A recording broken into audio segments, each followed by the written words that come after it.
One of my favorite exercises for building bone density and strength in the body is Stomp Squat, and it is a primary exercise that we do in the Strong Bones program. I'm going to go through how to do it, how to adapt and adjust it, and how to also make it progressively harder as you get stronger. So all you need to learn this exercise, come with me, would be a chair and maybe a weight. But let's sit together in the chair so that we can learn how to do this super fabulous exercise. So you want to sit in a sturdy chair that you can sit upright in, and you want to make sure you are able to successfully pivot over from the hips. We go through this in other videos when I talk about the hip hinge, but basically the hip hinge means that you're hinging forward from the hips instead of moving from the spine. So one of the ways to check that is you have your hands on your thighs and see if you can lean over with a long spine. Now, once you're able to do that and you can keep your back long, we're going to practice our stomp squats. We want to start with our hands on our chest to do this, but if you feel like you need more support, you can have your hands on your legs to do this, or your hands at the arms of a chair.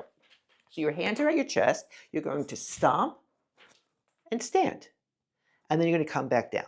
So if that was too hard for you, I'm going to show you what you're going to do. You're going to have your hands on your thighs.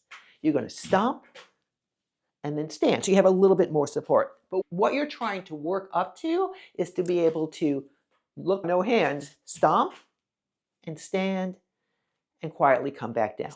Now, this is an exercise that we do in so many of our Strong Bones classes, and I'd like you to practice it on your own. And then once you're able to do 20 in good form without exhausting yourself or collapsing, that's when we add a weight by holding it at your chest. And I'm going to show you what that looks like. You take a weight and you hold it here, and then we do the same thing. We stomp and we come up, and then we carefully, slowly, precisely lower ourselves down. So it looks like this. Now, what do you do once you're able to do 20 of them? Well, once you're able to do 20 of them in good form with the weight, you add more weight. And that's the beauty of exercising smartly, is that first you learn the exercise, the stomp squat, then you build the capacity to be able to do quite a few of them, then you add a load, and once you're able to work with that a while, you increase the load.